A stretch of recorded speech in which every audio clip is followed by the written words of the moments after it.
Have you ever met someone who believed the world existed just for them? Someone so convinced of their own importance that they couldn't see the people standing right in front of them, people who loved them, people who tried to reach them, people who eventually walked away. Today's story is about a woman who had everything: beauty, wealth, education, a man who truly loved her and lost it all. Not because life was cruel, not because fate was unkind, but because she never once looked beyond her own reflection. The person who believes the sun rises for them alone will be shocked when the world keeps spinning without them. Humility sees others. Pride sees only a mirror. This is the story of Adaeze, the billionaire's daughter who cried at her own wedding, but not for the reason anyone expected. The engagement party at Chief Obiora's mansion in Lagos was the kind of event that made newspapers and set tongues wagging for weeks. Crystal chandeliers imported from Dubai cast golden light across marble floors.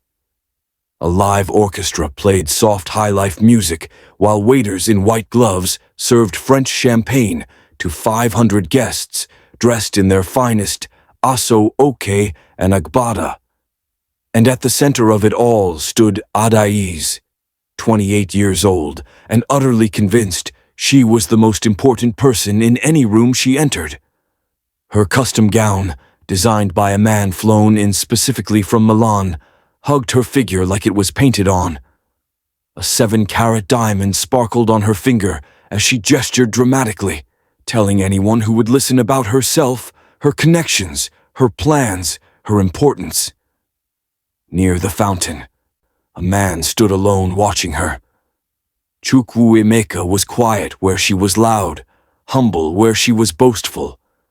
He had built his construction business from nothing, and 3 years ago, he had fallen deeply in love with a version of Adaeze that seemed to have vanished entirely. Her friends, Bimbo, Titi, and Folake, clustered nearby, their smiles sharp as knives. The moment Adaeze turned away, the whispers began. They mocked her delusions, her treatment of her fiancé, her belief that everyone admired her. They stayed close because of her father's money, nothing more. When the photographer arrived, Adaeze arranged everyone for pictures, positioning herself at the center of every shot. Chukwuemeka she placed at the edge of the frame, barely visible. "The light is better over there," she told him dismissively. "Just stay there." And he did. He always did. Later that night, alone on the balcony, Chukwuemeka answered his mother's phone call. She asked if he was sure about this marriage, about a woman who spoke to him like he was hired help. He told her he believed he could reach the woman beneath the mask, the frightened, vulnerable woman he had met years ago.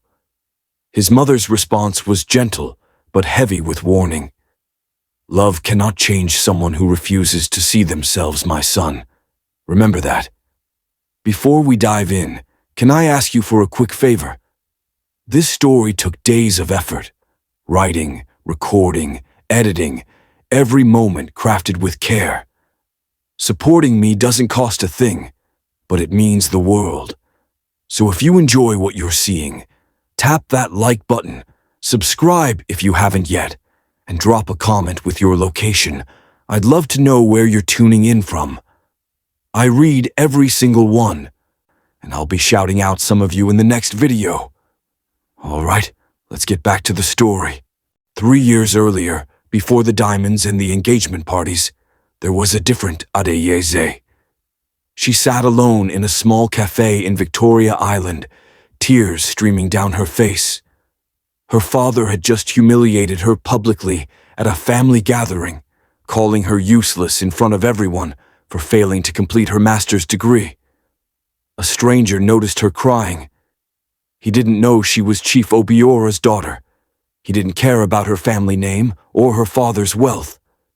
He simply sat down across from her, offered her a clean handkerchief, and said something that lodged itself in her heart. "Whatever happened, it doesn't define you. You're more than one bad day."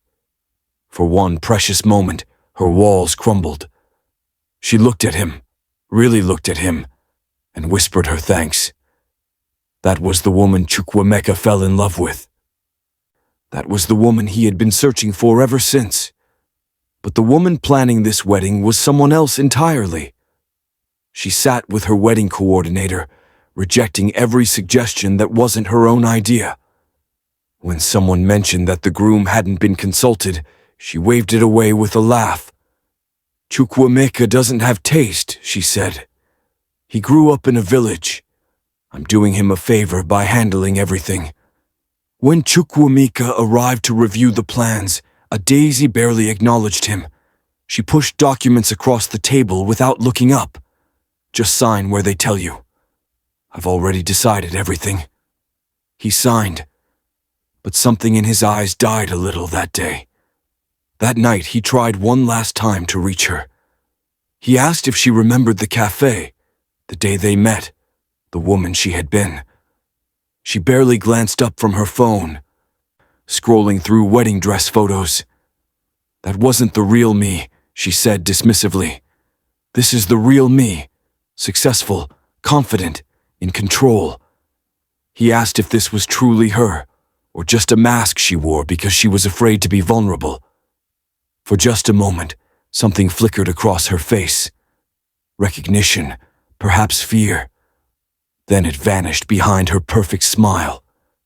His mother came to Lagos to meet her future daughter-in-law. Mama Chukwuemeka was a simple village woman, warm and wise, dressed in a modest wrapper and blouse.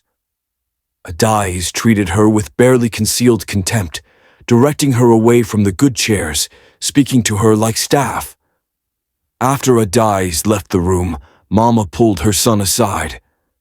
This woman does not see you, she said, her voice heavy with sorrow. She sees what you can give her, patience, presence, someone to stand beside her. But she does not see you. Chukwuemeka hugged his mother tightly and promised he would try one more time. But even as he said the words, doubt had begun to take root in his heart. If you've ever loved someone who couldn't see your worth, tap the like button. Sometimes the hardest lesson is knowing when love isn't enough. The morning of the wedding arrived wrapped in chaos and perfume and the flutter of imported fabric. Adaizi's bridal suite overflowed with stylists, makeup artists, photographers, and her circle of false friends who watched her like vultures waiting for a carcass. She was magnificent and impossible, barking orders at everyone, criticizing the shade of white in the flowers, demanding perfection in every detail of what she called her day. Not once did she mention Chukwuemeka. Not once did she ask how he was feeling, what he was wearing, whether he was nervous or excited. Her friends exchanged knowing glances, but said nothing.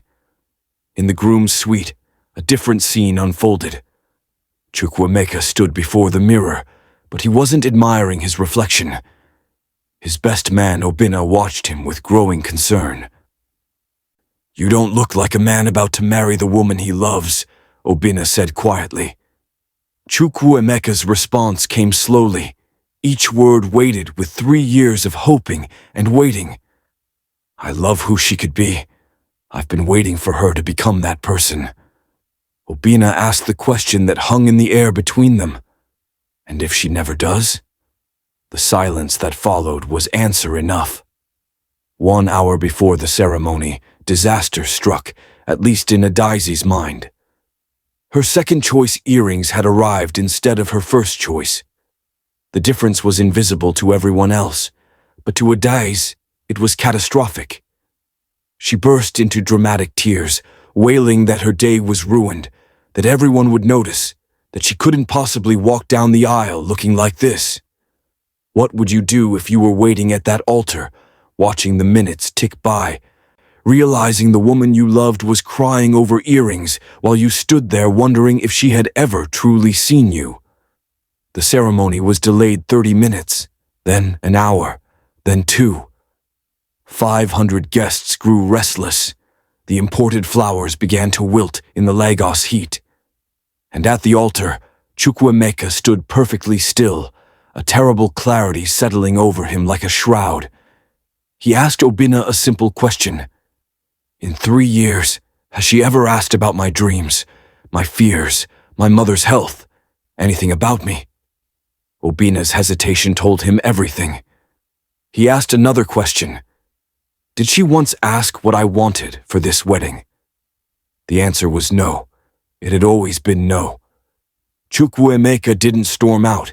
He didn't make a scene. He simply took a piece of paper, wrote a letter in his careful handwriting, and handed it to Obina. Give this to her. After. Then he walked, not ran, down the side aisle and out of the venue. A few guests noticed, confused, but most assumed he was stepping out briefly. He didn't look back. He couldn't. If you believe everyone deserves to be seen, truly seen, by the person they love, tap the like button so this story reaches more hearts. 2 hours late, Adais finally emerged. The doors opened like the gates of heaven, and she began her walk down the aisle, radiant and triumphant. She moved slowly, savoring every gaze, imagining how everyone was admiring her beauty, her dress, her perfect day. She didn't look at the altar until she reached it. And when she did, she found empty space where her groom should have been standing. The confusion on her face shifted to irritation, then to something approaching panic. She called his name, first as a question, then as a demand. Obina stepped forward with the letter in his hand. He's gone, Adais. He asked me to give you this. She snatched the paper, certain there had been some mistake. Her eyes scanned the words, and with each line, her perfect world cracked a little more.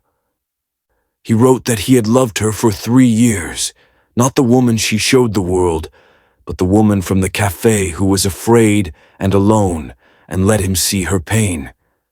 He had waited for that woman to return. He had hoped and prayed. But he finally understood that she would never see him. She could not see anyone. The mirror she carried blocked her view of every person who tried to love her. He wasn't angry, he wrote. He was heartbroken. He was leaving not because he had stopped loving her, but because she had never started loving him. Adaizi screamed. She tore the letter to pieces. She collapsed on that altar and sobbed. But even in her devastation, her tears were only for herself. How could he do this to me? On my day, after everything I've done. Not once did she ask what she had done to him. Her father stood humiliated before all of Lagos society. Her mother was frozen in shock. Her friends were already recording on their phones, feeding the gossip machine that would consume her for months. Have you ever witnessed someone's pride blind them to their own mistakes? Share this story with someone who needs to hear it. The hashtag Jilted Heiress trended for weeks. Adaizi's friends disappeared not gradually, but immediately, like morning mist burned away by the sun. They had never been friends at all, only satellites orbiting her father's wealth. In her version of events, Chukwuemeka was intimidated by her success. He was clearly unstable. She was too good for him anyway. She told this story so often that she almost believed it herself. Her parents sent her to London to escape the scandal. She spent 2 years there, spending money, attending parties, avoiding any mirror that wasn't literal. Then the phone call came that shattered everything. Her father had suffered a sudden heart attack. Chief Obiora was dead. She returned to Nigeria expecting sympathy and inheritance. Instead, she discovered that her father's empire had been built on borrowed money and desperate leveraging. The mansions, the jets, the lifestyle, all of it was illusion. The banks were circling like sharks. Everything had to be sold. She reached out to her old friends, expecting comfort and support. Bimbo didn't return her calls. Titi blocked her number. Folaki sent a single message. I heard about your father. So sad. Best of luck. The woman who believed she was surrounded by admiration discovered she had been surrounded by vultures who only valued what she could give them. One day in her cramped flat in Surulere, Adaeze caught her reflection in a cracked mirror. For one moment, just one, she saw the truth. She saw a woman who had pushed away everyone who tried to love her. She saw the wedding, Chukwuemeka's face, her father's disappointment, her mother's exhaustion. The moment passed. The walls rebuilt themselves. They were all jealous, she whispered. They couldn't handle my light. If you believe it's never too late to change, hit the like button. But stay with me, because some people never find that moment. And that's the tragedy. 5 years after the wedding that never was, Chukwuemeka had built a new life. He married a schoolteacher named Ngozi, a woman with kind eyes and a quiet spirit who saw him completely. They had a child. Their home was modest, but filled with warmth and laughter and love. When Ngozi asked if he ever thought about Adaeze, he paused before answering. He thought about who she could have been, he said. He grieved for that woman, but he didn't regret leaving. Some people must hit bottom before they look up. He hoped she would find peace. Years passed. Adaeze grew old alone in a single room, her beauty faded, her wealth gone, her name forgotten. She talked to herself constantly, retelling stories of her glorious past. In her version, she was always the victim. Everyone else had failed her. A kind neighbor sometimes brought her food. Once, the neighbor gently suggested that it might not be too late to mend old relationships. Adaeze's face hardened. She didn't need anyone. She never did. They had needed her. They just couldn't see how lucky they were. Adaeze died alone on a rainy Tuesday. No one found her for 3 days.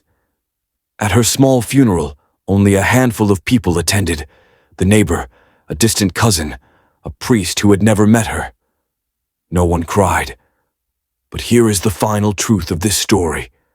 Among Adaeze's possessions, the neighbor found a small box. Inside was Chukwuemeka's wedding letter, taped together and worn from years of reading and rereading. In the margins, in Adaeze's handwriting, one word appeared over and over again. Why? Why? Why? She had kept it all those years. She had read it countless times. But she never understood. She never let herself understand. The neighbor folded the letter carefully, placed it back in the box and whispered, "May you find the peace you never gave yourself." Adaeze had everything: beauty, wealth, opportunity, love. But she lived her entire life staring into a mirror, convinced the reflection was the only thing that mattered. She never saw Chukwuemeka's devotion. She never saw her friend's insincerity. She never saw herself, the real self, beneath the pride. The person who believes the sun rises for them alone will be shocked when the world keeps spinning without them. Humility sees others. Pride sees only a mirror. So I ask you, my friend, wherever you are watching this, who have you stopped seeing? Who has been standing beside you, waiting to be noticed? What mirror have you been staring into while the people who love you slowly walk away? The world will keep spinning. The question is whether you will spin with it, connected to others, or alone, believing you were the center all along. If this story moved you, if it made you think about the people in your life who deserve to be seen, please tap the like button. Subscribe to this channel so you never miss a story that could change how you see the world. And tell me in the comments, what moment in this story hit you the hardest? Was it Chukwuemeka walking away? Adaeze's final question, why? Or something else entirely? I read every comment. Your words fuel these stories. Where are you watching from today? Leave your thoughts below. Until next time, remember, humility sees others. Pride sees only a mirror. Choose to see the people around you, before they become memories. Peace and blessings.